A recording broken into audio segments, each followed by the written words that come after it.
días, bienvenidos a una nueva edición de Estado Nacional. Muchas gracias por acompañarnos nuevamente en esta segunda edición de este año 2025.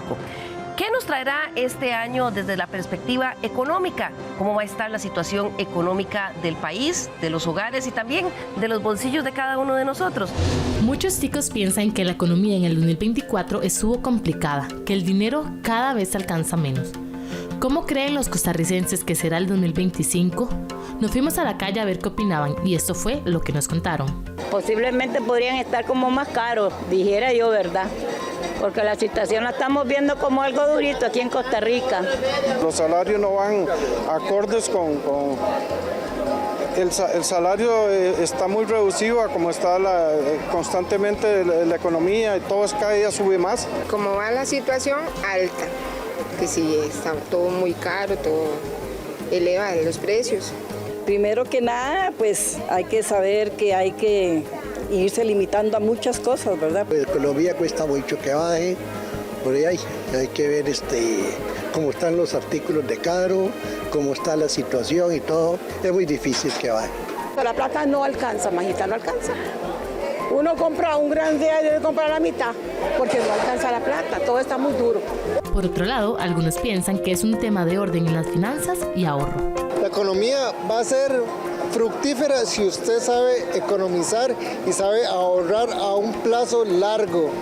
Todo depende de cada persona, cómo se administra económicamente. Pues si a veces uno se vuelve loco con 2 colones en la bolsa y los dispara. Si usted los administra bien, los rinde. Depende cómo uno administre los ingresos del aguinaldo, así se define. Puesto también que los precios hay que buscarlos y demás. Yo siento que va a empezar bien. Si bien es cierto, hay muchísimos factores que pueden influir a lo largo de los próximos 12 meses, aquí en Estado Nacional decidimos hacer un poquito retrospectiva de cómo cerró el año 2024, pero sobre todo algunos pronósticos de lo que podría traer este año 2025. Y para eso me da muchísimo gusto presentar aquí en Estado Nacional nuevamente a don Fernando Naranjo, economista de Consultores Económicos Financieros CEPSA, un invitado frecuente aquí en el programa. Buenos días, don Fernando, feliz año en esta segunda semana. Buenos días, muchísimo gusto, Liliana. También nos acompaña el día de hoy don Marco Otoya, quien es también economista, director general del Centro Internacional de Política Económica de la Universidad Nacional, que también al finalizar el año pasado pues estuvieron haciendo su análisis y también proyecciones. Bienvenido, don Marco. Muchas gracias, Liliana. Buenos días a todos. Feliz año a quienes nos escuchan en este programa y un gusto compartir con don Fernando y don Andrés. Y termina de integrar nuestro panel el día de hoy Andrés Fernández, quien es economista del Consejo de Promoción de la Competitividad del sector privado, que también hacen análisis de cuáles serán los principales desafíos que enfrenta el país. Bienvenido, Andrés. Muy buenos días, feliz año para todos. Es para nosotros un placer poder estar acá con ustedes para compartir también algunos de los resultados del informe de competitividad que publicamos hace 2 meses en noviembre anterior. Así es. Bueno, vamos a empezar hablando un poquito en términos generales de cómo cerró el año 2024. Son muchas variables las que hay por que analizar. Tal vez voy a comenzar con don Marco Otoya, quien antes de iniciar el programa le decía, ¿cómo cerró el 24? ¿Bien o mal? Y me decía usted, depende. Así es una pregunta un poco compleja porque usualmente tendemos a ver los grandes agregados macroeconómicos, es decir, el PIB, la inflación, la tasa de desempleo, y tal vez no desmenuzamos o nos ponemos a ver en detalle estos indicadores. En términos de producción, pues si bien es cierto, tuvimos el año pasado un crecimiento del 4.1%, hay que tener en cuenta que esto viene siendo inferior a lo que crecimos en el 2023 y para este año pronosticamos una producción que decrece en términos pues, de la tasa de crecimiento.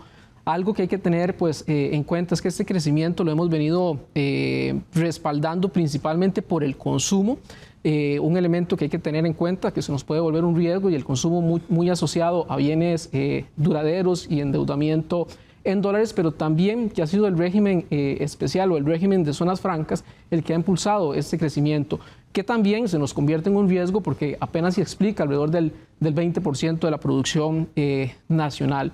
Igual como comentábamos, pues hay otros indicadores como la inflación que hemos visto que se mantiene en terreno negativo, muy cercana a cero, pero también hay diferencias entre cuáles son los bienes que realmente bajan de precio y a raíz de esos bienes, en cuáles realmente la población siente una reducción en el costo de la vida. Hemos visto a lo largo del año pasado que muchos de esos bienes han disminuido su precio, principalmente orientados a vehículos, a tiquetes aéreos, pero otros, por ejemplo, como alquileres, más bien han tenido una tendencia en el último año a un crecimiento. Entonces es relativo, depende cómo lo observemos, al igual en el tema del desempleo, que podemos también ahondar un poquito más adelante. Si solo nos quedamos con la tasa, pareciera que todo está relativamente bien, y creo que hay señales de alerta de que tenemos que hacer y tomar medidas en términos de política pública, de política económica. Claro. Don Fernando, ¿cómo calificaría usted que fue el año 2024? Bueno, tal como lo estaba diciendo don Marco, hay factores que fueron positivos, definitivamente. La producción interna creció alrededor del 4%. Vamos a ver cuando salgan las cifras definitivas del Banco Central. Yo creo que andaremos de 4%. No creo que superemos mayor cosa el 4%. Hay otros elementos que sí preocupan mucho. En la producción interna, donde está el 85% del Producto Interno Bruto, que es el régimen definitivo, aunque yo prefiero llamarlo economía doméstica para que la gente lo entienda mejor. Ahí hay una desaceleración muy fuerte. Las últimas cifras señalan un crecimiento en el régimen definitivo en cuanto a la actividad económica de apenas un 2%, y eso es muy bajo realmente. Vamos a ver, don Fernando, cómo se ve gráficamente. Bueno, hay una desaceleración muy clara prácticamente en casi todas las variables importantes macroeconómicas, especialmente en este segundo semestre. Pero yo quería destacar principalmente, de acuerdo a las cifras oficiales que nos suministró nuestro Banco Central en cuanto a la producción nacional, un año atrás la economía o la producción interna estaba creciendo 5.2%. Ahora, según el Banco Central, está creciendo 4%. O sea, hay una caída de 1.2% porcentuales. Uno pensaría que muy poco, pero no, realmente 1.2 de menor crecimiento es algo muy significativo. Ahora, cuando el banco publicó esas cifras macroeconómicas, a mí me preocupó, lo que más me preocupó fue qué estaba pasando con los gastos de consumo de las familias en Costa Rica. Un año atrás, los gastos estaban creciendo a un ritmo del 5.6%. Ahora resulta que los gastos de todos nosotros, las familias, las personas, estamos creciendo únicamente 3%. Hay una caída de 2.6 puntos porcentuales, y eso realmente es bastante delicado, porque al final de cuentas el quehacer económico lo que busca es que la familia viva mejor, que todos vivamos mejor, que tengamos un nivel de bienestar más alto. Bueno, pero si las familias están viéndose restringidas por varios aspectos que ahora con los colegas podemos comentar, eso significa que realmente el aparato o la estructura económica no está satisfaciendo necesariamente las necesidades de las familias. Ahora, casi a final de año salieron unas nuevas cifras del IMAE, y de nuevo ahí lo que más preocupa es ver que ya es en lo que llamamos el IMAE de las zonas francas o los regímenes especiales, ya está creciendo mucho más bajo, alrededor del 4%, y que ya está el IMAE del régimen definitivo, o sea, la economía doméstica, está creciendo todavía mucho más bajo de lo que teníamos anteriormente. Eso lo destaco porque, miren, en economía uno aprende a través de los años que es un continuum. Nosotros los seres humanos nos fijamos el 31 de diciembre, el último día, 1 de enero, el primer día del año siguiente, ¿verdad? Pero aquí la verdad es que la economía es un continuum, y estas tendencias que estamos viendo en los últimos meses se nos van a meter el año entrante y el año 25. Y este año ya. Que este año, perdón, sí. Ya estaba pensando yo en el año pasado, pero en fin, en este año se nos van a meter, y definitivamente entramos con una situación donde la producción se desacelera y el consumo de los hogares también se nos está desacelerando. Y habla usted también ahí, cuando habla de la producción, también se está dando una fuerte desaceleración en las exportaciones acumuladas. Sí, pero déjeme nada más, porque ve, este es otro dato muy interesante. El consumo de los hogares en el renglón de lo que llamamos bienes perecederos, eso es básicamente comida. Un año atrás, de acuerdo al Banco Central, estaba creciendo 5.9%, o sea, casi 6%. En lo que llevamos de este año está creciendo 2.5, una caída de más de, es decir, la mitad. Eso significa que si esto sigue, muy pronto vamos a tener una situación complicada en el campo económico, pero en el campo social, de que las familias no van a sentirse satisfechas con los grados de consumo que está llegando a los hogares. Claro, sin embargo, Andrés, también le pregunto a usted cómo lo ve, porque a pesar de esto que dice don Fernando, lo cierto es que también se ha dicho que cierra el año con una inflación bajísima. El presidente de la República en las conferencias de prensa lo recuerda o lo ha recordado como un logro, así como su ministro de Economía. ¿Cómo lo ve usted? Bueno, nosotros desde el Consejo de Competitividad lo que hemos visto es que el 2024 sí cerró con crecimiento económico, lo decía muy bien Marco, pero una marcada desaceleración, como lo comentaba don Fernando. Entonces, yo siempre, como decía Marco, hay que ponerle un asterisco a cómo se están moviendo realmente los indicadores, por lo menos en la evolución macroeconómica, porque podrían no estar beneficiando de la misma manera a todos. Entonces, nosotros en el Índice de Competitividad Nacional, por ejemplo, analizamos cuál fue la situación del crecimiento económico de los cantones, y es importante tenerlo presente. Son datos muy valiosos que recientemente ha publicado el Banco Central y que nos dicen que a pesar de que el país crezca, esto no está ocurriendo en todo el país. Entonces, por ejemplo, en el año 2020, el año de la pandemia, nos decía el Banco Central, de los 82 cantones, en 50 ocurrió una contracción económica. Bueno, el país tuvo bastantes pérdidas por motivos de la pandemia. Pero el año 2021, que fue el año del rebote, el año de mayor crecimiento que hemos tenido en la última década, por ejemplo, casi 7%, 26 cantones enfrentaron una contracción económica. ¿Por qué lo menciono así? Porque la riqueza no se está concentrando en algunos cantones del gran área metropolitana y no se está distribuyendo bien hacia los cantones que se encuentran fuera de la GAM, y es un tema de desigualdad territorial que nosotros hemos venido mencionando en las últimas ediciones del índice. En el índice coinciden ustedes, porque recuerdo que el INEC estuvo hablando del crecimiento en el ingreso de los hogares y llamó mucho la atención a finales del año pasado, y me recuerdo el economista Gerardo Corrales diciendo que llamaba la atención que había algunos cantones que presentaban un crecimiento del ingreso de los hogares, Corredores, Quepos, la zona sur. ¿Eso coincide con lo que ustedes veían en su análisis cantonal? Sí, efectivamente. Especialmente en la región central del país, el crecimiento de los ingresos que ocurre de un año a otro en los hogares se debe a el componente salarial, es decir, mejoras en los ingresos salariales reales.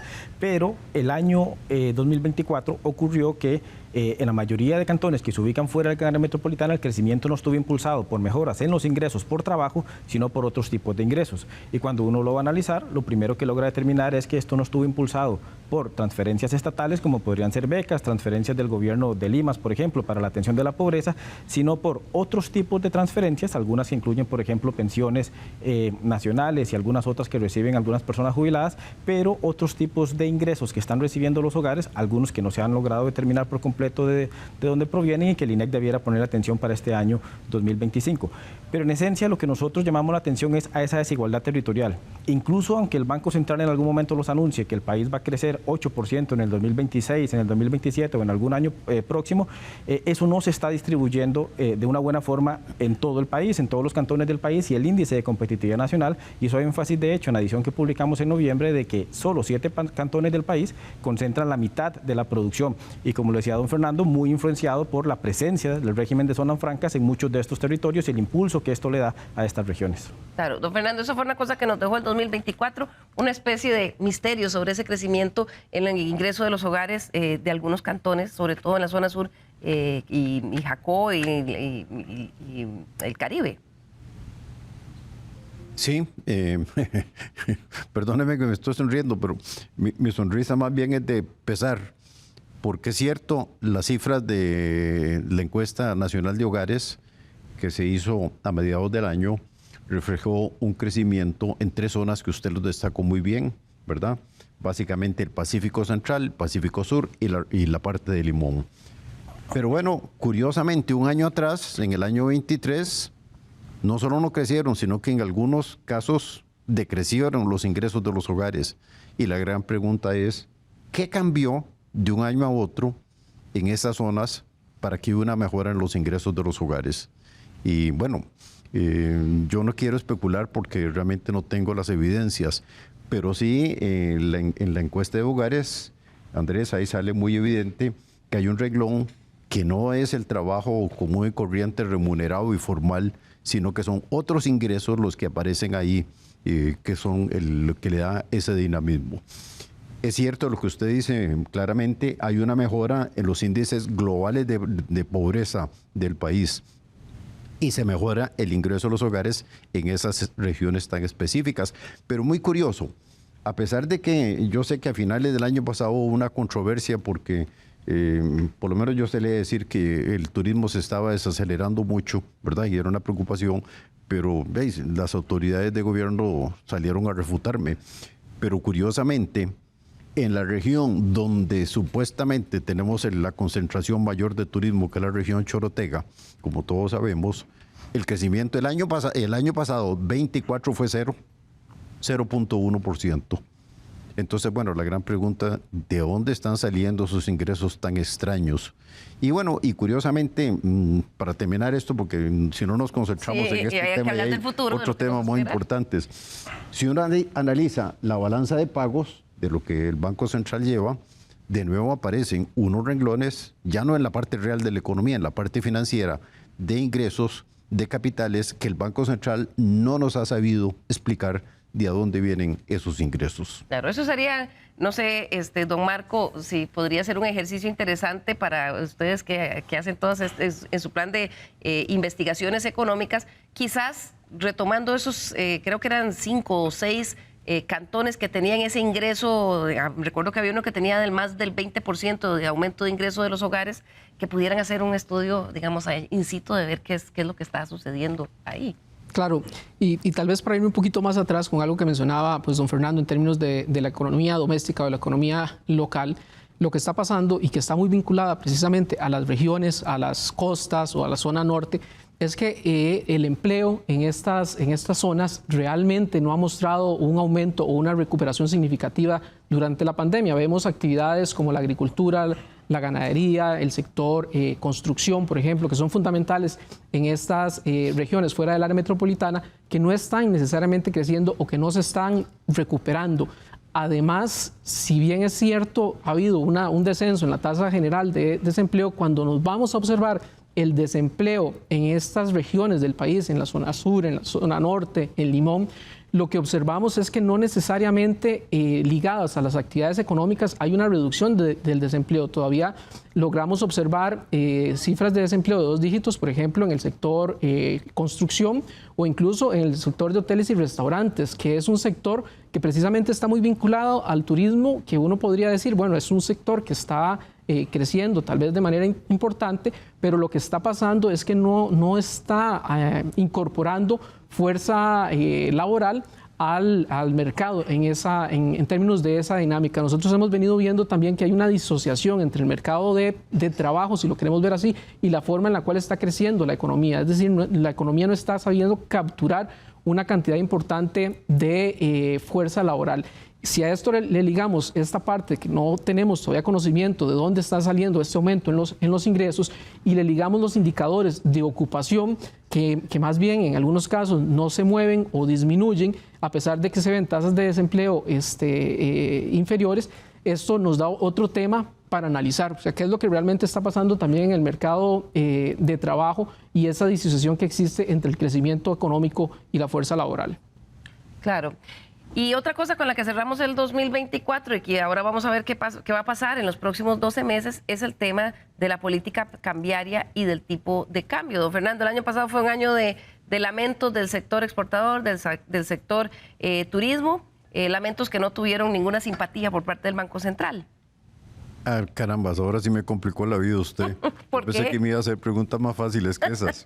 Está facilísima. Bueno, no, lo que es difícil es la respuesta. Bueno, hubo una caída muy fuerte de tipo de cambio que todos sabemos en el año 23. Se empieza a gestar en el año 22, pero en el año 23 fue terrible en cuanto a la caída del tipo de cambio, generada por un exceso de endeudamiento externo del gobierno, promovido por el gobierno, y unas tasas de interés sumamente altas que tenía el Banco Central, que generaron que bancos internacionales trajeran recursos del exterior, cambiar esos recursos en dólares por colones y comprar bonos del gobierno con tasas de interés sumamente altas, porque cuando estamos hablando de inflación de 0, y tasas de interés que eran del 8, 8,5%. O sea, en ningún país en el mundo había tasas reales como las que hubo en Costa Rica en el año 23. En el 24 todos creímos, no digo todos, por lo menos con los amigos y colegas economistas, con muchos que hablé, todos creíamos que el tipo de cambio iba a subir porque ya no venían esos dos fenómenos, las tasas de interés iban a bajar, ya no había el financiamiento del Fondo Monetario, del Banco Mundial, del Banco Interamericano, de apoyos presupuestarios y que el tipo de cambio tenía que subir. Pero curiosamente no subió y la gran pregunta es, ¿por qué sigue hablando el Banco Central de que hay exceso de dólares en el país? ¿De a dónde se están saliendo? No es inversión extranjera directa, exportaciones de zonas francas, pero esas no entran en el régimen, en el mercado cambiario. Sí, crecen mucho, pero en el régimen definitivo, de economía doméstica o local, como dice usted, apenas las exportaciones crecen 3%. Entonces, esos ingresos que están llegándonos al país de dólares no son lo que el Banco Central ha explicado. Claro, y eso ha impactado la competitividad del país y es un desafío para el próximo año, Andrés. Y es un desafío muy grande porque si le podemos llamar un tipo de cambio bajo al que hemos tenido, al que tuvimos durante el año 2024 por debajo de los 530 colones, en algunos momentos acercándose, ciertamente lo que uno logra observar es que le estábamos dedicando una importante proporción de recursos de ingresos tributarios al pago de la deuda y si en el eventual escenario de que el tipo de cambio subiera, pues vamos a tener que tomar todavía más recursos de los ingresos del Estado para poder cancelar esa deuda externa, que de hecho se acercan varios vencimientos importantes. ¿Por qué preocuparía eso? Porque si ya en el periodo en el que tuvimos incluso algún superávit primario que se acercaba al 2%, que fue cerrando el año 2023, el gobierno estaba dedicando pocos recursos a la inversión social, preocuparía que el efecto estrujamiento produzca que haya menor inversión en recursos, en educación, en salud y especialmente en protección social. Si bien para el año 2025, que ya estamos iniciando, el gobierno esta vez sí presupuestó todos los recursos, por ejemplo, que le toca a la ley de FODESAF para la atención de la lucha contra la pobreza, lo cierto es que este valor monetario ha perdido valor real en el tiempo porque no se ha venido actualizando y además hay una deuda que se tiene con esta institución que no se ha saldado y que tiene los indicadores sociales que Costa Rica ha venido experimentando en los últimos años. Claro. Ingresos, don Fernando, adelante. Pido la palabra, como decía aquel diputado, me la doy, va. Casi. Puede usted tomarla. Vean, para reforzar lo que estás diciendo, Andrés, bueno, hace 2 años, en el año 22, al mes de septiembre, las exportaciones totales del país, incluidos zonas francas y el régimen definitivo, crecieron 19.5%, o sea, 20%. Este año, en el mismo plazo, están creciendo 5.1%. Es decir, es un cambio dramático, Andrés, y eso es pérdida de competitividad comercial que el país ha tenido por la caída del tipo de cambio. Es que no hay otra forma de verlo. Y que se ha sentido, Andrés. Y que se ha sentido y que además, de nuevo, Costa Rica tiene una particularidad y es que no solo la actividad económica, sino también el tema de las exportaciones tiene una concentración muy importante en algunos cantones. Entonces, puede que algunos casos como Belén, Alajuela, San José, Heredia, no se sienta mucho esa reducción que usted nos está hablando, pero hay otros cantones que el nivel de exportaciones es bajo, pero aún así pueden resentir mucho una pérdida de dinamismo productivo comercial como la que usted nos está mencionando. Y esto ciertamente reduce competitividad, no solo territorial a nivel interno, sino también del país a nivel general y que el Foro Económico Mundial ha venido monitoreando en los últimos años y dice que Costa Rica todavía no se ubica en los niveles de los países de alto nivel de desarrollo. Por eso es que depende, Marco, ¿verdad? De dónde se vea. Lo que sí es, digamos, general, porque va toda una misma buchaca y después de ahí se reparte para lo que necesita el país, es el tema de los ingresos fiscales. ¿Cómo cerramos el año pasado? Porque recuerdo que se hablaba, digamos, de recaudaciones, se venía muy bien, pero el 24 nos dejó con una tendencia que cambió, ¿cierto, Marco? Pues sí, así es. Las últimas estadísticas o datos que tenemos a finales del 2024 lo que muestran es una tendencia decreciente en los ingresos del gobierno, en los ingresos tributarios principalmente, pues mucho asociado al impuesto de renta, impuestos a vehículos, impuestos a las sociedades jurídicas, pero eso es muestra también de que la actividad económica doméstica se viene achacando, como veníamos comentando anteriormente. Es decir, estamos teniendo cada vez menos posibilidades de generar ingresos tributarios a partir del crecimiento de la actividad económica interna. Y por otro lado, a partir de la reforma fiscal que inició en el 2018, creo que los frutos de esa reforma ya se nos vienen agotando. Entonces cada vez es más difícil restringir el gasto público y se comienza a volver también en una condición de riesgo a diferentes programas, por ejemplo, de tipos sociales. Ya en algún momento habíamos hablado de cómo hemos venido reduciendo la inversión pública, tanto en salud, en materia de educación, en materia de vivienda, por ejemplo, y también en materia de inversiones públicas. Esto lo que va a hacer en términos de relación de ingresos y gastos es que inclusive las instituciones públicas tengan menos posibilidad de invertir en este año y en los próximos. Y eso quiere decir que también de alguna manera va a implicar menos actividad económica. Y eso sí dejó, Andrés, el 2024 y es el sabor de que la cuenta se la pasaron a los sectores más vulnerables porque el recorte del gasto social fue grande, ¿o me equivoco? Fue muy grande, de hecho, para el presupuesto de 2024 fue en el que Hacienda incumplió de mayor medida la normativa que le decía que tenía que trasladar una cantidad importante de recursos, 260.000 millones, si mal no recuerdo, al Fondo de Desarrollo Social y Asignaciones Familiares. Hubo un recurso de amparo que fue resuelto en contra del Ministerio de Hacienda para que cancelara estos recursos. Hacienda lo hizo hacia el final del año, por lo menos presentó la modificación presupuestaria de la Asamblea Legislativa en octubre y en la práctica pues no hubo mucho tiempo para ejecutar los recursos, por lo que al final del 2024 fue un año de déficit, por lo menos en lo que tiene que ver con inversión en protección social.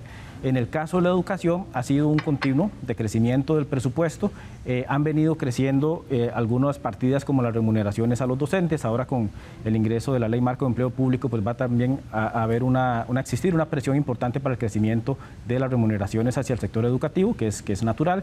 El incremento que se dio para el Fondo Especial para la Educación Superior, y esto al final lo que hace es que recorta mucho más en los niveles de preescolar, primaria y secundaria, que son los que han venido sufriendo. Se ha comentado mucho, especialmente en el presupuesto que se traslada a las juntas de educación y administrativas, que han tenido que básicamente trabajar con pocos recursos para tratar de mantener funcionando los centros educativos. Entonces sí, ha habido un deterioro de la inversión social y que se ha manifestado en algunos indicadores incluso distintos de educación. Por ejemplo, alertábamos en el último informe de competitividad nacional que en el caso de salud la tasa de mortalidad infantil viene incrementándose desde el año 2021 y que hay cantones que tienen tasas muy superiores a las que establece el OMC como factores de riesgo. La tasa de embarazo adolescente en Costa Rica, que ha venido decreciendo en la última década y que hoy está por debajo del 9%, bueno, hay cantones que todavía como San Mateo supera el 15, 18% y que se han venido deteriorando en los últimos años. Entonces hay que prestar atención si ya estamos viendo algunas de esas manifestaciones de esa reducción en la inversión social que hemos venido acumulando en los últimos años y que ya hoy se está manifestando, y especialmente ¿en dónde? En los cantones que ya tenían desventajas sociales, económicas y de actividad productiva. Bueno, eso es lo bonito de tener a Andrés y al Centro de Competitividad, que nos pueden dar esa visión micro de lo que nosotros vemos macro. Don Fernando, y es que recuerdo que a mediados de año, en alguna conferencia de prensa, que se hablaba de los temas de recaudación fiscal y de recorte de contención en la inversión social, don Nogui Acosta dijo en algún momento: estamos creando un espacio fiscal y ya vamos a poder devolver toda la inversión por todo el trabajo que estamos haciendo. Sin embargo, después del cierre del 24 y lo que vemos del 2025, ¿qué panorama ve usted en el tema fiscal? No, en el campo fiscal, mire, vean, y qué dicha, Andrés y Marco, que ustedes igual opinan que la economía es un continuum, ¿verdad? Y esto que estamos viendo, el deterioro social y de otros indicadores, esto sí lo vamos a tener, por lo menos en el primer semestre de este año 25.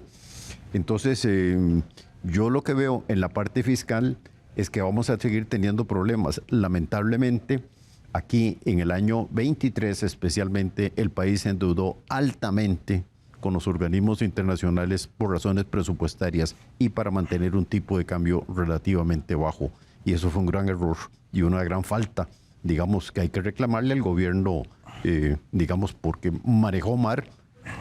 Yo estoy de acuerdo que nos endeudemos en el exterior, no es que estoy en contra, pero para cosas positivas socialmente o cosas que aumentan la productividad de la economía.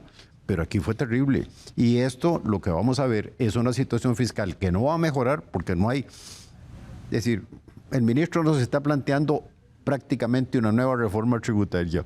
Yo quiero saber cuál diputado en la Asamblea Legislativa en un año electoral va a apoyar una reforma tributaria, salvo los diputados del partido oficial, ¿verdad? Sí, no va a haber ahí ambiente, ¿verdad?, para eso. Entonces no va a haber, y hay unas presiones enormes de gasto en muchos campos, y entonces vamos a seguir viendo un deterioro de la parte fiscal. Ahora, lo grave de esto, doña Liliana, es que nos ha costado mucho mejorar un poco las calificaciones de las instituciones de riesgo internacionales.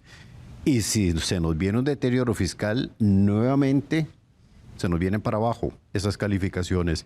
Y eso puede significar un costo bastante más alto para el financiamiento externo que está previsto para este año 25 y para el año entrante, el 26. Claro, que hagan que esa bola de nieve del endeudamiento siga. Vamos a hacer aquí nuestra primera pausa comercial y usted se debe estar preguntando, bueno, pero ¿cómo va a estar este año que estamos iniciando, el tipo de cambio, las tasas de interés, el empleo, cómo se va a comportar la pobreza?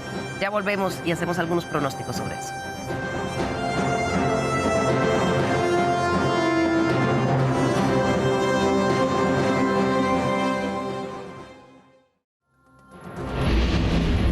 En este 2025, recuerde también nuestro correo l.carranza@teletica.com. Nos interesa mucho conocer sus críticas, sugerencias y también observaciones de lo que conversamos aquí en Estado Nacional. Y por supuesto también siempre tenemos abierto nuestro canal de WhatsApp 64241777. Ahí usted puede enriquecer la conversación que tienen nuestros expertos aquí en el estudio con sus comentarios a lo largo del programa.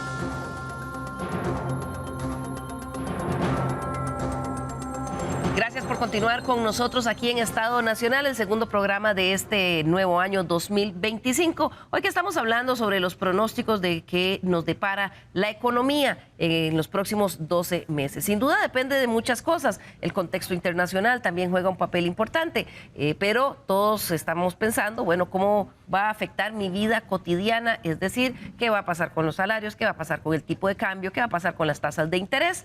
Y de eso vamos a conversar con nuestros economistas, que si bien es cierto no tienen una bola de cristal, pues sí pueden proyectar algunas tendencias. Don Fernando, comienzo con usted en esta nueva ronda primero. Tipo de cambio. ¿Qué cree usted que va a pasar este año con el tipo de cambio? ¿Va a seguir a la baja como estaba? Bueno, es que vea, para contestar esa pregunta, yo le tengo una pregunta más bien a usted. Vamos a ver si la puedo contestar. Todos sabemos que si no hay cambios en el manejo de la política económica, no hay ninguna razón de por qué va a cambiar la situación económica del país. Pero la gran pregunta, lo dije en manera de broma, usted casi hablando como el presidente, en sentido figurado, a manera de broma se la dirigió usted. Pero no, la pregunta tiene que ser al Banco Central. Si el Banco Central va a seguir manteniendo una política monetaria conservadora y una política cambiaria, que ahora está muy claro por todas las declaraciones del presidente ejecutivo del Banco Central, que pareciera que el tipo de cambio es un objetivo, lo quieren mantener en 500, ¿verdad? Bueno, si eso es así, el tipo de cambio va a ser 500, punto. Porque el Banco Central tiene la capacidad, no se olvide que el 85% de las transacciones que se hacen en el mercado cambiario las maneja el Banco Central. Tiene el poder casi monopolístico para influir en qué pasa con ese tipo de cambio, ¿verdad? Y esto beneficia, Marco, a algunos y le genera problemas a otros. Por un lado están los exportadores y los empresarios del sector turismo, pero también están quienes están endeudados en dólares, a quienes esto les suena muy bien, Marco. Sí, así es. Pues por un lado, sí hay algunos ganadores, pero también hay o pueden haber potenciales perdedores. Uno de los fenómenos que explicamos el año pasado que estaba impulsando un poco pues el consumo era el endeudamiento en dólares pues de los hogares en bienes duraderos. Eventualmente, si el tipo de cambio pues recupera niveles digamos muchísimo mayores o hay una devaluación, muchos de esos hogares tienen sus ingresos en colones y esto pues es un riesgo. Pero también está la otra parte asociada a todos los sectores que reciben divisas y que a la hora de cambiar esas divisas están recibiendo pues menos colones a pesar de tener costos de electricidad, de energía, costos asociados a seguridad social, a mano de obra que siguen en aumento, ¿no? La otra parte también que es importante y que ya lo mencionaba pues Andrés, tiene que ver con el tema de la competitividad, el mantener pues un tipo de cambio, una apreciación del colón tan fuerte, pues hace que diferentes sectores estén perdiendo competitividad dentro del marco de esta economía doméstica que hemos llamado, y creo que don Fernando lo dice muy claro, mientras no exista un cambio en la política monetaria del Banco Central, creo que no hay mucho que pronosticar. El tipo de cambio va a seguir moviéndose en esa línea probablemente. Las tasas de interés también con el agravante que no necesariamente incluso lo que pasa en términos de la tasa política monetaria se transfiere tan rápido a las tasas domésticas, a las tasas pues activas y pasivas, y por tanto, por ejemplo, los créditos en colones, por eso vemos que no siguen una tendencia tan rápida a la baja. Pero en ese sentido, pues en la parte monetaria, al igual que en la inflación, creo que no va a ser muy diferente a lo que hemos visto en este año, porque efectivamente no vemos un Banco Central que esté apuntando a un cambio en la política monetaria o a un manejo de la política monetaria para lograr su objetivo, que es un objetivo de metas de inflación, de estabilidad de precios en un rango, en una banda que tiene muy claramente definido.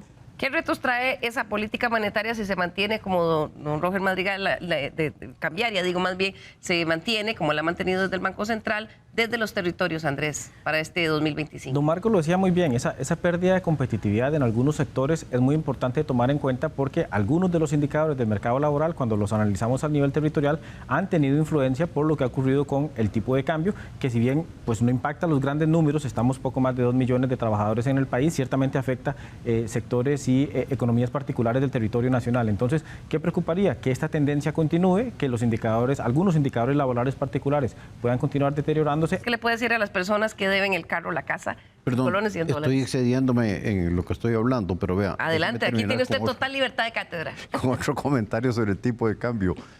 Y vea, lo hago con el ánimo de verdad de colaborar. No que vengan ahora unos cuantos seguidores fanáticos del gobierno y vengan a decir, ahí está Fernando Naranjo, ese viejo hablando pestes del gobierno. No, de los de 3 no, por peseta, que es como le califican a cualquiera que tenga diferencia de criterio económico. Son consejos de cómo mejorar el funcionamiento de la economía. Es que yo no puedo entender por qué la obsesión de mantener esa inflación en cero, que solo perjuicios está causándole a las personas más pobres del país.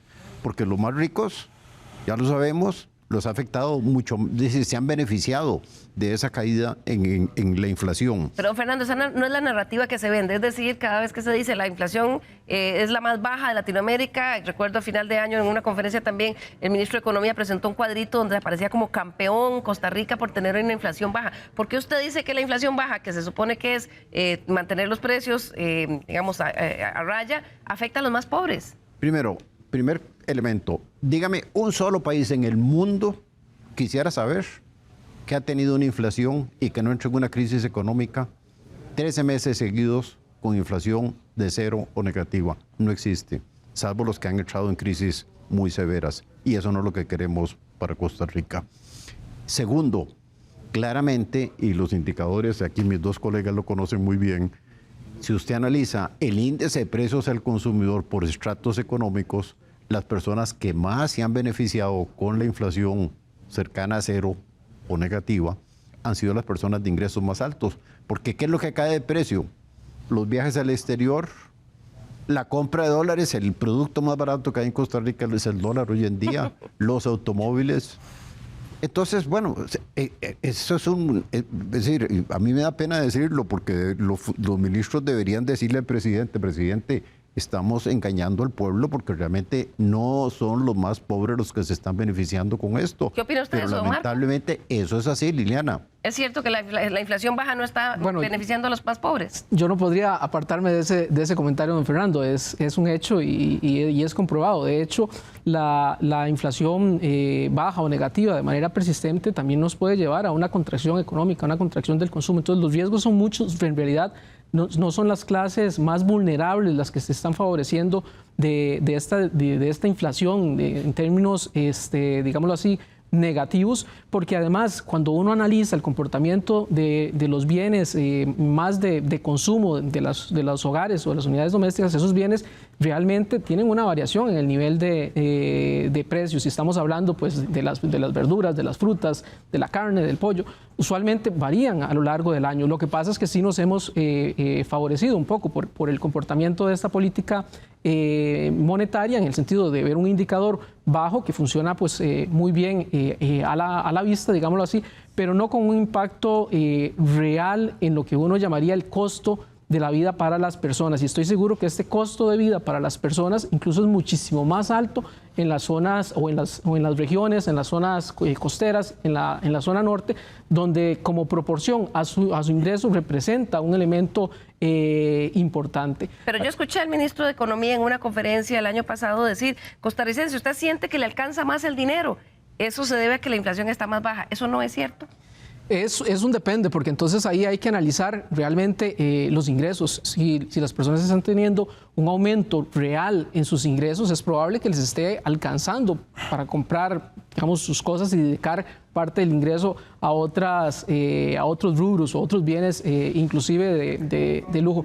Pero yo estoy seguro que si una familia hace el ejercicio de ir a uno de los supermercados más básicos a lo largo del año, usted va a notar un cambio en lo que llamaría uno la canasta básica, comprando y manteniendo una compra constante de bienes, arroz, frijoles, etcétera, mantequilla, en fin, usted va a notar que efectivamente los precios varían a lo largo del año y eso es un aumento. Lo que pasa es que hemos tenido condiciones, por ejemplo, el tema de los combustibles, que pesa bastante en la medición del índice de precios al consumidor, que por un lado pues el dólar se mantiene, el colón se ha apreciado, y por otro lado pues el mercado internacional del petróleo y de los derivados pues ha mantenido una relativa estabilidad, y eso también ha ayudado a mantener una inflación baja o una inflación negativa. Pero entonces estamos hablando de factores externos que no necesariamente benefician a toda la población. O sea, vamos a esperar probablemente un manejo de la inflación muy similar. Bueno, digamos, si usted me pregunta a mí como analista económico de más de 40 años de hacer este análisis, lo que este país necesita es un ajuste moderado, ordenado del tipo de cambio al alza y una reducción muy fuerte de las tasas de interés. La gran pregunta es, ¿la Junta Directiva del Banco Central y especialmente su presidente estarán dispuestos a dar ese paso? ¿Que vamos a tener un poco más de inflación? Lógicamente la vamos a tener, pero el beneficio se va a dar en mayores empleos, ingresos mayores para las familias más pobres realmente, y en general una reactivación de la economía nacional, que ya está claro y los colegas lo han explicado muy bien. Aquí hay una desaceleración y ya estamos viendo en el régimen definitivo un crecimiento apenas del 2%, ¿verdad? Para cerrar el año pasado. Entonces, bueno, esa es la gran pregunta que hay que hacerse, si el Banco Central lo va a hacer. Vamos a invitar a don Roger aquí al programa. Don Marco, entonces, ¿qué le decimos a los costarricenses? ¿Qué le va a pasar con su prestamito del carro, de la casa, de esa tarjeta de crédito en el 2025? ¿Qué podría pasar? ¿Se va a mantener similar? Yo creo que sí, pues se va a mantener similar, pero hay que ser precavidos. En realidad, pues uno de los consejos que siempre damos en la parte financiera es no endeudarse en una manera diferente a la que tenemos pues nuestros ingresos. Creo que si bien es cierto el hecho de ver una inflación pues negativa podría hacernos entender de que podemos gastar más de nuestro ingreso, creo que es algo importante más bien tener un cuidado en la forma en la cual distribuimos los ingresos a lo largo del año. Y más importante que ver la inflación, creo que es cómo buscar posibilidades de empleo para aumentar el ingreso y la ocupación en los diferentes ámbitos, digamos, y regiones del país. Ahí es donde está, digamos, la atención. Nos hemos centrado mucho digamos, en la parte superficial de los indicadores económicos, pero creo que es importante buscar lo que don Fernando mencionaba, cómo reactivar la economía realmente para generar empleos, mejores empleos de mayor calidad y llevar mayores ingresos, y que ahí sí, entonces los hogares sientan que efectivamente ven una mejora real en sus condiciones de vida, pero es únicamente a través de la ocupación, a través del empleo, a través de la reactivación económica, y no necesariamente guiándonos por indicadores que no reflejan la realidad de una economía y que más bien nos puede llevar a elementos de riesgo hacia adelante. Bueno, ahora voy a preguntar primero a don Fernando y luego a Andrés sobre el tema de ingreso fiscal y gasto social. Ya sabemos que el año pasado quedó la sensación de que sí, el recorte lo han pagado los más vulnerables, y al cierre del 2024, pues la recaudación fiscal venía cayendo. ¿Qué podemos esperar, don Fernando, para los próximos 12 meses en la recaudación de impuestos y en lo que se vaya a gastar o a invertir en gasto social, considerando que es un año preelectoral? Yo creo que el ministro de Hacienda Costa lo dijo, que con la sostenibilidad fiscal iban a poder canalizar más recursos para el desarrollo social. No lo ha podido hacer, ¿por qué? Porque se cayó la recaudación de impuestos. Y la gran pregunta es, ¿cómo mejorarla? Y hay dos elementos que la van a mejorar. Un ajuste al alza del tipo de cambio, que automáticamente todos los bienes importados que pagan impuestos, los que compran automóviles van a tener que pagar más impuestos, ¿verdad? Obviamente, los que viajan al exterior medido en colones van a tener que pagar más impuestos. Hay un aumento inmediato. Y una economía doméstica que se reactive, lógicamente va a llevar a que las empresas pagan más impuestos sobre la renta, que el IVA va a ser mayor, va a crecer más y en general la gran mayoría de los impuestos. Si el ministro de Hacienda quiere realmente canalizar recursos mayores en el año 25 y en el año 26, aunque sean pocos meses de este gobierno, la forma de hacerlo es cambiar la política monetaria y económica en general del Banco Central. Y nada más recuerdo que el ministro de Hacienda es miembro de la Junta Directiva del Banco Central. Sí, pero no dijo, ¿se acuerda que la última vez que estuvo acá dijo que él no estaba asistiendo a la Junta Directiva del Banco Central? Perdón, se lo digo con cariño, ¿no? Y si es un buen amigo, él debería estar ahí presente. Si él sabe que se está deteriorando la situación fiscal por el mal manejo de la política económica del Banco Central. Y él debería llevar la voz. Que no tenga voz, eso no tiene importancia. La importancia es llevar la voz. Claro. Andrés, ¿cuál es el reto que tiene el país y los territorios ante esta realidad? Una recaudación fiscal que al parecer puede que vaya hacia la baja y esa presión por una inversión social mayor. Sí, aunque pueda parecer bastante responsable esa búsqueda de sostenibilidad fiscal que mencionaba don Fernando, que ciertamente lo es, tener finanzas sanas, tener superávits importantes para poder financiar algunos programas de desarrollo social, lo cierto es que no solo no estamos alcanzando el margen para poder hacerlo, sino que le estamos haciendo una apuesta de corto plazo al desarrollo social. ¿Por qué? Porque no estamos tomando en cuenta los costos sociales, tanto de corto como de mediano plazo, de las decisiones que se están tomando hoy. De nuevo, la menor inversión en educación lo podemos ver en distintas aristas, pero en general lo que va a producir es un rezago educativo aún mayor del que tenemos hoy, del que nos ha venido informando el Estado de la Educación en los últimos informes, sino que además no estamos buscando la sostenibilidad de crecimiento económico de Costa Rica de mediano y largo plazo y de progreso social de sus habitantes. ¿Y a qué me refiero con esto? Si estamos sacrificando los recursos hoy en educación, ciertamente no podemos aspirar a que dentro de 5, 10 o 15 años vayamos a tener mejores resultados de los que estamos observando hoy, porque la única forma de tener un crecimiento económico sostenido a largo plazo va a ser el incremento de la productividad, especialmente mediado por la mejora del capital humano de los habitantes y las personas que ingresan al mercado laboral. Entonces, yo creo que los costos sociales que hoy no se ven, y esa es la carta que tal vez se ha estado jugando Nogui Acosta, hoy no se ve claramente, más allá de saber cuáles son las partidas en donde se está reduciendo el presupuesto, no podemos ver todavía las manifestaciones de esos rezagos educativos, pero van a venir y las vamos a observar en 5, 10 años aproximadamente, y ahí es donde vamos a estar todavía en una encrucijada mucho más grande, en donde algunas soluciones de corto plazo y el manejo de la política monetaria, por supuesto, que podrían ayudar a incidir, pero en el largo plazo no tendríamos la capacidad de que Costa Rica mejorara y garantizara mejores condiciones para los habitantes, no solo los que estamos hoy, sino los que vendrán en el futuro al mercado laboral. Claro, pero es que esos recortes se dieron mucho en temas de, bueno, no solo en temas de educación, digamos de inversión en educación, sino en becas Avancemos, en bonos de vivienda y en una serie de mecanismos de inversión social que, don Marcos, suelen ser simpáticos en un año preelectoral. ¿Cree usted que esa presión lleve a que haya se suelte un poquito las mangueras de ese gasto social o no? Eventualmente podría ser que viésemos alguna mejora en la inversión pública. Usualmente hablamos de gasto, pero como bien pues lo mencionaba Andrés, eso es una inversión. Es inversión en educación, en salud, en seguridad, en vivienda.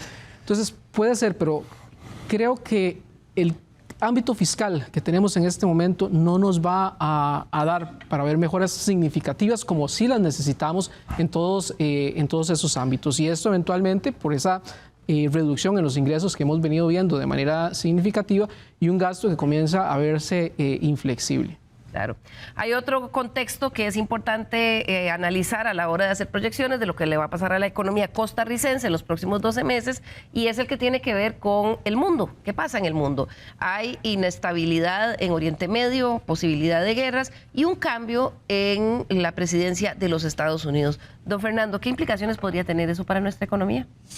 Bueno, vea, bien complicado, pero he leído mucho el año pasado, a finales, después de las elecciones en Estados Unidos, el triunfo del presidente Trump, qué pueden ser las implicaciones para América Latina y específicamente para la región centroamericana y un país como Costa Rica. Y hay tres elementos que son claves en lo que él había dicho cuando fue presidente o había implementado lo que él dijo en la campaña y que posiblemente van a trascender en el manejo de la política económica de la nueva administración de Trump. Primero, él quiere poner impuestos a la importación de bienes que vengan de algunas regiones.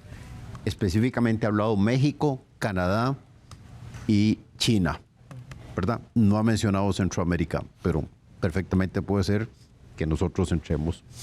Segundo elemento muy importante que nos puede afectar a nosotros, el control de las migraciones. No nos olvidemos que el 20% de lo que Costa Rica exporta, y especialmente en el régimen definitivo, es producción costarricense que va a Centroamérica.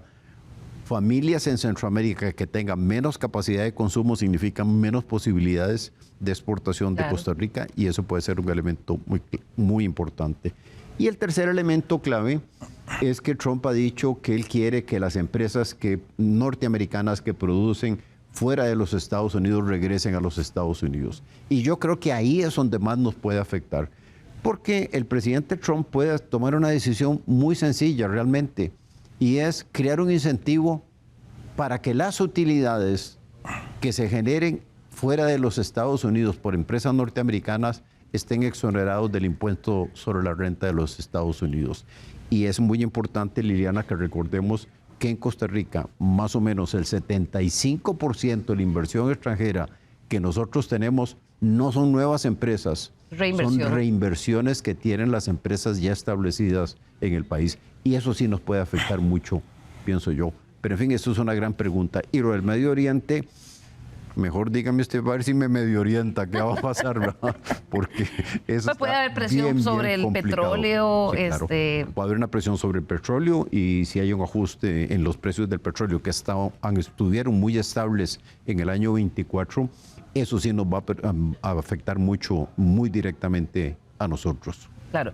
Con esos desafíos que puede sugerir la llegada del presidente Trump a los Estados Unidos, Andrés, eso se une a los, digamos, los vacíos que tenemos en competitividad y que pueden empeorar un poco el Claro que sí, y podrían incidir en algunas variables clave de la competitividad del país. Ya lo decía muy bien don Fernando, si eventualmente ocurriera alguna salida, por lo menos alguna desaceleración de las actividades comerciales que las empresas estadounidenses realizan en el país, esto puede afectar a cantones, especialmente los cantones más competitivos. Veamos el caso de Belén, por ejemplo, que lleva 2 años consecutivos en el primer lugar del índice de competitividad, donde está instalado Intel. Bueno, en el eventual escenario de que ocurriera algo que hiciera que disminuyera la actividad o la capacidad productiva de esta empresa, pues ciertamente tendría impactos no solo sobre el cantón de Belén, sino por supuesto por cantones aledaños. Y en el caso de los cantones que se encuentran fuera del gran área metropolitana, que hoy por hoy tienen una ley para tratar de incentivar la atracción de inversión extranjera directa, podría existir una desaceleración aún mayor de la que ya estamos observando, que hemos venido observando, en los últimos 2-3 años, que esta ley no ha tenido los impactos que se esperaban de corto plazo y que ciertamente ocupamos generar mayores incentivos para que más empresas, incluyendo las estadounidenses, puedan entrar al país y colaborar además en los cantones que están fuera de la región central del país. Claro, ya se me está acabando el tiempo, me dice mi productor, entonces voy a pedirle a nuestros invitados del día de hoy que en un minuto nos den una reflexión final de cara a la audiencia nuestra sobre esto que nos puede esperar para el año 2025. Y voy a comenzar con don Marco Otoya, director del Centro Internacional de Política Económica de la Universidad Nacional. Particularmente para este 2025, y creo que es una de las contribuciones que hacemos pues, desde las universidades, es disponer de información objetiva, con datos sólidos y demostrar realmente cómo el panorama económico presenta riesgos. Y en ese sentido creo que a pesar de que las variables económicas en términos generales las observemos pues, relativamente bien, hay que ponerle atención, creo que al tema de la inversión social, a la reactivación económica es fundamental, más allá de la reactivación económica ligada pues, al régimen especial, principalmente también la reactivación en las zonas rurales, que es donde existe una necesidad importante de empleo, y en ese sentido pues buscar cómo generar de alguna manera políticas que traten de coordinar tanto el crecimiento, la reactivación económica, con el mercado laboral, que es algo que venimos observando, que existe también una desconexión, en el sentido de que de manera que logremos ocupar en mayor medida a la población, a las personas de la fuerza laboral, logremos tener mayores ingresos y mayores condiciones de vida. Muchas gracias, don Marco. Andrés Fernández, del Centro de Promoción de la Competitividad. Bueno, nosotros desde el Consejo de Competitividad recientemente publicamos el cuarto informe de competitividad nacional y me gustaría hacer réplica tal vez del principal reto que publicamos ahí, y es el tema de la educación. Para nosotros, sin lugar a dudas, el crecimiento económico de Costa Rica y el desarrollo económico en el mediano y largo plazo pasa por la mejora en la calidad del sistema educativo, algo que no ha venido ocurriendo en los últimos años y que las restricciones presupuestarias solo han exacerbado las posibilidades de que algunas escuelas logren mejorar la calidad que ofrecen a los estudiantes, y por eso decíamos en el informe que la desigualdad en las aulas impacta la competitividad, porque desde lo que está ocurriendo cuando los niños están en etapa escolar, ciertamente estamos marcando la ruta de lo que va a ser la Costa Rica en los próximos 10, 15 o 20 años. Ahí queremos llamar la atención no solo al gobierno central, sino también a los gobiernos locales para la implementación de mejores políticas que logren aumentar la calidad de la educación y disminuir las brechas territoriales que hoy por hoy son muy evidentes y que hacen que hoy los cantones más competitivos del país precisamente se ubiquen en la región central y que haya un rezago en los cantones que se ubican fuera del gran área metropolitana. Muchísimas gracias, Andrés, y gracias por ese enorme esfuerzo del Consejo que nos permite ver con lupa cómo van progresando o se van estancando cantón por cantón. Concluyo con don Fernando Naranjo, es nuestro buen amigo economista de CEPSA. Bueno, muchas gracias, Liliana, y muchas gracias por la invitación, y aprovecho para despedirme deseándoles un año excelente este 2025. Pero el mensaje mío es claro: si no hay un cambio en el manejo de la política económica, no va a cambiar la situación de la economía. Vamos a seguir viendo una economía que se debilita, que tiene todos los problemas de poca inversión social, de pérdida en la competitividad. Eso me parece que es evidente. Pero sí quisiera destacar un elemento que no lo tuvimos oportunidad de tocar hoy, Liliana: el tema de la inseguridad que el país vivió el año pasado, 2024, hay que superarlo, porque eso sí puede afectar mucho al turismo si no se controla, y puede afectar mucho a las inversiones extranjeras. Yo tengo la empresa tenemos varios clientes extranjeros que están muy preocupados con el tema de inseguridad que está viviendo Costa Rica, especialmente en el año pasado. Bueno, son claves: seguridad, estabilidad y mejor manejo de la política económica. Así es, don Fernando. Seguridad va a ser un tema que en las próximas semanas vamos a dedicar un programa completo. Bien, muchísimas gracias a nuestro panel de economistas invitados, a ustedes en sus casas por su compañía. Nos vemos nuevamente el próximo domingo aquí en Estado Nacional. Que tengan un muy bonito día.